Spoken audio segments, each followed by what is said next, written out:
guys, Desiree here. Sorry if you see my messy closet.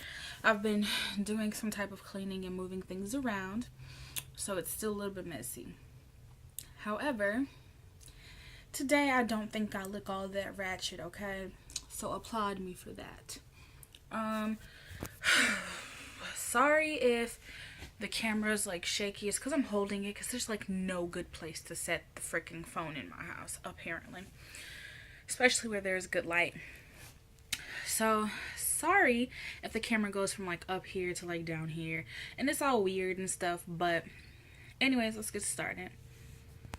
Today I'm going to be talking about me becoming pregnant at age 17. Girl, let me tell you. Yes, I became pregnant at 17. A little bit of my background. I was in high school and everything, and I just kind of did a lot of moving around and stuff. I just had a lot going on. So I eventually, I was doing good in high school, but I wasn't always at school, to be honest.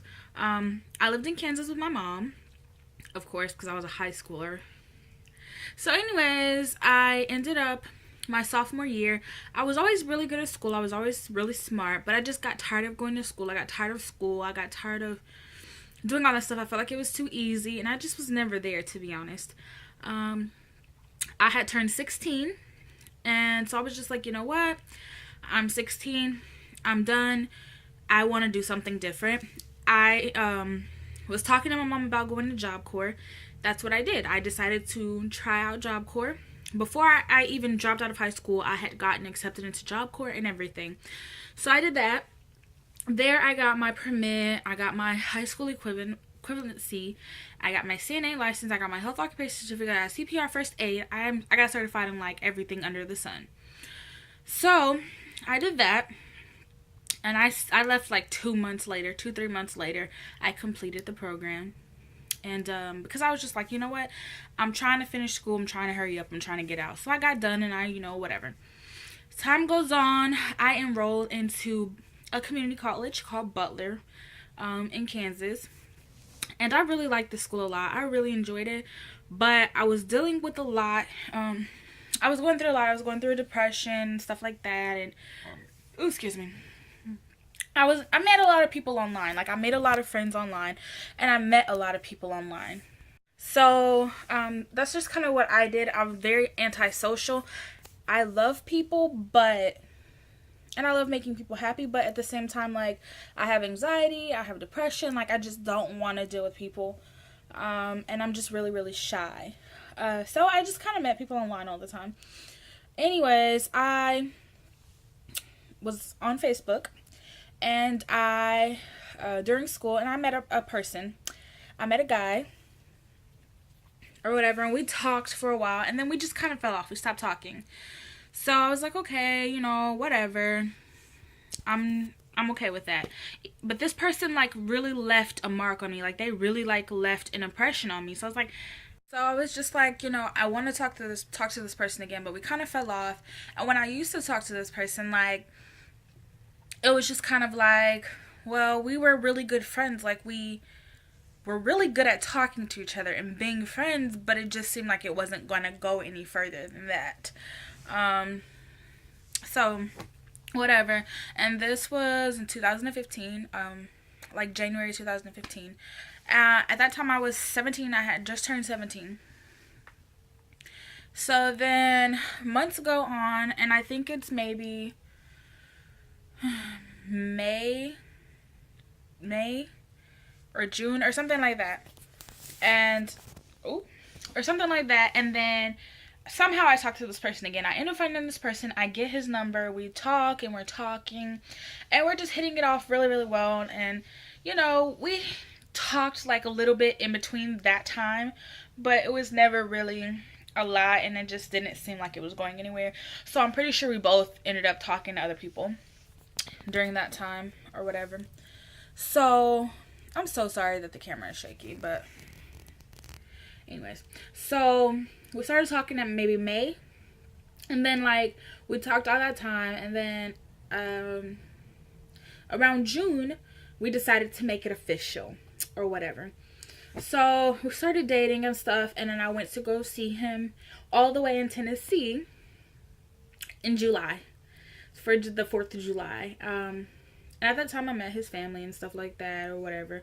That's another story for another day, girl. But that happened, you know, and we like moved really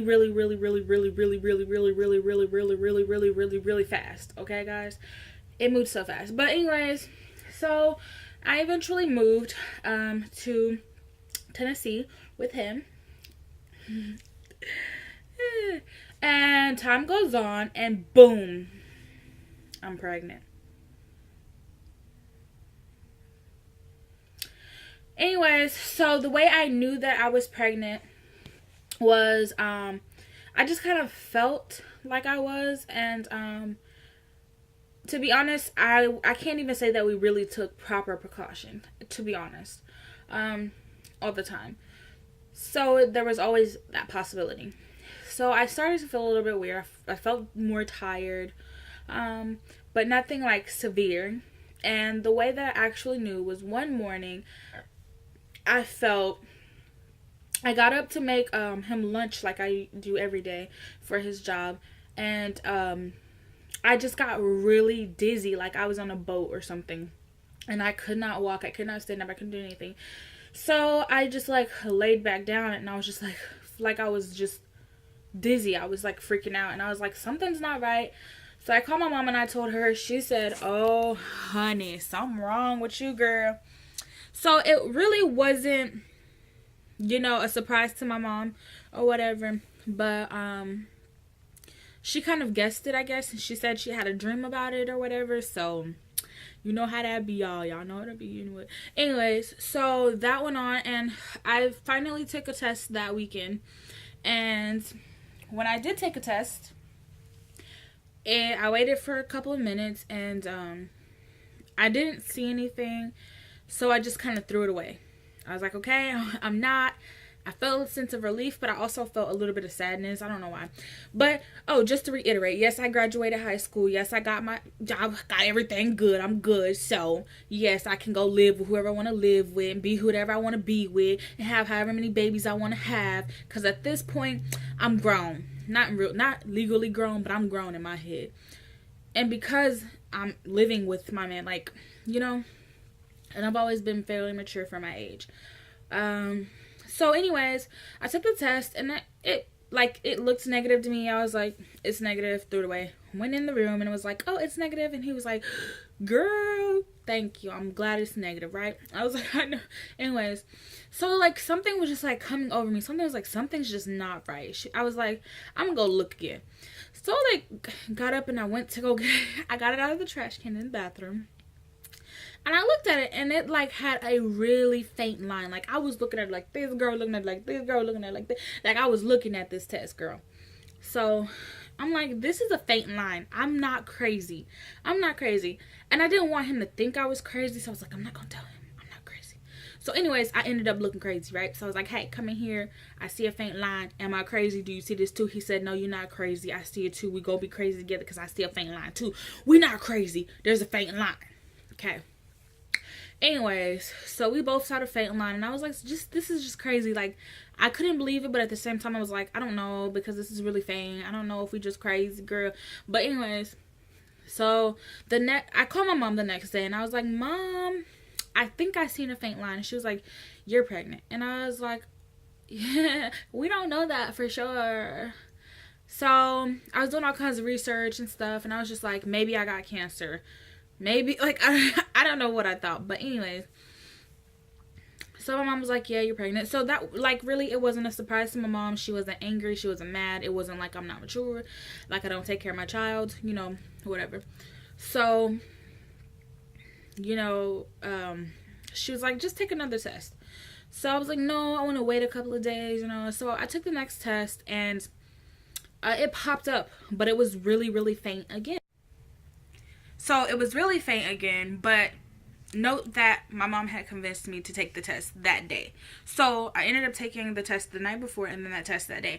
So it was really faint, but I could see it. So that weekend came, and then I had missed my period. So I was like, yeah, duh. And I took another test, and it was clear as day. I was like, okay, yeah. So went to Planned Parenthood and everything, and just to get another test that was coming from a doctor or whatever. And so they confirmed that I was pregnant, and I went to like 3 different places because I didn't know anything about Tennessee to find a doctor. I didn't know anything about that, so I proceeded to get insurance and do all of that stuff and just all the basic stuff, whatever. So that's how I ended up pregnant at 17. Was a very boring story, but for a while, only person that really knew was my mom, and like my sister slash mentor.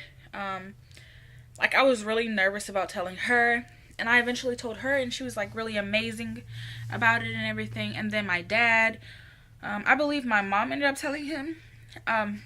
My dad's really amazing, and he's a really sweet, nice person, so I didn't expect either of my parents to be mad at me or sad or disappointed or anything. So I have really supportive parents and really nice people in my life, so I'm grateful for that. So I did have a strong support system, and my pregnancy went good and everything, and now I have a beautiful 8-month-old boy. So I'm excited and I'm happy that I had him. My story wasn't all that great, and it wasn't all that amazing, but I got pregnant at 17, and not everybody's story is the same. Not everybody's going to have an easy story. Not everybody's going to have an easy situation. And I was just really lucky enough to have, like, amazing people in my life. And I just kind of want to share with those of you who are younger and who are 17 and pregnant, or 18 and pregnant, or even 19 and pregnant, or however older you are, especially teen moms, though. If you have to decide for yourself if you're going to be a good parent. Nobody else can do that for you. Nobody else can tell you you're going to be a horrible parent just because you're young. It doesn't ruin your life. It only ruins your life if you let it. And you can do amazing things. You can finish school. You can finish college. You can do lots of stuff, even with a baby. And that just means God was ready for you to have a baby. And don't ever feel down on yourself, no matter what anybody has to say. And no, just because you have a baby at 17 or 16 or 15 or 14 doesn't make you a hoe, okay? You don't know anyone's story. You don't know what they've gone through. You don't know what they've been through, so you cannot judge a book. So I completely support all of you. And if you need any advice, or if you need someone to talk to, my email is in my bio. You can feel free to email me at any time. You can comment below with your email, and I'll email you. Like, I don't mind, and I love people, and I love reaching out to people, and I hope my story helps somebody. Like, I don't feel like my story helped somebody, because I feel like it was a really dull story, and I didn't have a hard time, but it might have helped somebody. But I am 19 now. I had my son at 18, but I got pregnant at 17. I am 19 now. I just turned 19 in December, and it is January. And I am pregnant with my second baby. It happens. That's life. But I'm happy, and I don't care what anybody has to say. I don't care who judges me. I don't care who likes me or don't like me. I care who likes me, but I don't care who don't like me. I don't care if you don't like my videos. I don't care if you don't think that I should be 19 with 2 kids. But you know what? I love my life, and I love my son, and I'm going to love the baby on the way, and I love the man that I'm with, and that's just my story. And I hope you guys thumbs this video up and subscribe and comment below, share with your friends and family. I love you guys, and I plan to put more videos up for you soon. But that's all. Bye, guys. Okay, so I was sitting here editing my video, and I just kind of felt compelled to put a couple of things in this video. One thing does not pertain to this video at all, but I do want to address it. And I'll address that last, just because it has nothing at all to do with this video. But the first thing I want to address about this video that I'm uploading, or have uploaded, is that I made a comment in the video saying that I was 17, pregnant, and all of this, and I can live with whoever I want because I had graduated high school and stuff like that. And I just kind of want to share that just because you're 17 or you're graduated high school, if you have a job or whatever the case may be, that doesn't, I'm not condoning living with a man. I'm not condoning living with a woman. I'm not condoning having babies. Like, I'm not saying, oh, go do it because I did it and I can do it because I graduated. Like, that's not what I'm saying at all. I'm simply saying that in my head, I felt like it was okay. I felt like I was mature. I had graduated high school. My parents are okay with it. And I love the person that I'm with. And I plan to be with this person forever. So I felt like moving to Tennessee was something that I wanted to do, and having my kids is something I wanted to do. But I will not say that I'm saying just because you're 17 and you're done with high school or you're having babies or whatever, that go move out and go live with the man or go have however many babies you want because you're grown. Because, like, seriously, you're not an adult yet. You're not grown yet. Like, be a child as long as you can. But if that's your life, that if you choose to move out and you choose to have kids, I just say have your shit together. And I will say that I support you. It's hard, but just make sure you got your shit together. Like, seriously, I don't condone dropping out of school or any of those things. So I just wanted to say that. Second thing, and the last thing, and I will not address the why I unsubscribed to Amari Angelique. I will not address that in any other video ever again, and I'm going to stop addressing negative comments, period. I said what I had to say in that video. I meant what I said in that video. My experience with her is completely different than anybody else's experience. Cool, I'm okay with that. I don't mean any harm to her. I hope that her channel continues to strive and she goes up, up, and away, and that everything goes great in her life. It just so happened that I did not have a great experience with her at all. I didn't. I was a subscriber. I thought she was a nice girl, but the way she approached the situation, for me, I did not like, and I was not okay with, and I was not comfortable with. I just don't see what the problem is with you being a bigger YouTuber if you already have your subscribers and you're already getting views and stuff like that. If I want to promote my channel on your comments, I don't see why I can't do that, or why it causes so many problems, or why you can't share, you know, the wealth, the fame, or whatever the case may be. And for me, it's not even about that. It's just about reaching people and changing their life and making them happy and making myself happy. So I don't want to bash her. I'm not trying to dog her. Whatever. She's a beautiful girl. She has a beautiful son, and I'm happy for her. But I will not address any more negative comments in my comment section. Cool. If you support her, go support her. If you want to support me, please support me. But I'm not going to address it anymore. Watch the video, read the comments if you want to know how I feel about it. I just felt like she could have approached it differently. But that's just that. And I'm not going to change my opinion for anybody. And if you don't agree, that's you. I don't care. But you will never understand until you experience what I experienced with her. I'm not saying she tried to kill me. I'm just saying I didn't like how she approached the situation. Simple. That's my opinion. It doesn't have to be your opinion. But don't sit here and try to come for me under my comments, because I'm going to be respectful back to you. But don't come for me if you don't want me to come for you, because I didn't call for you. Okay? It's just that simple. I love everybody, and I love my subscribers and all of you guys. Even if you don't like me, if you don't subscribe to me, girl, I don't care. I do not care. She's a very beautiful girl. But I just unsubscribed to her, and I don't care for her at this point. It's just that simple. Done. Okay?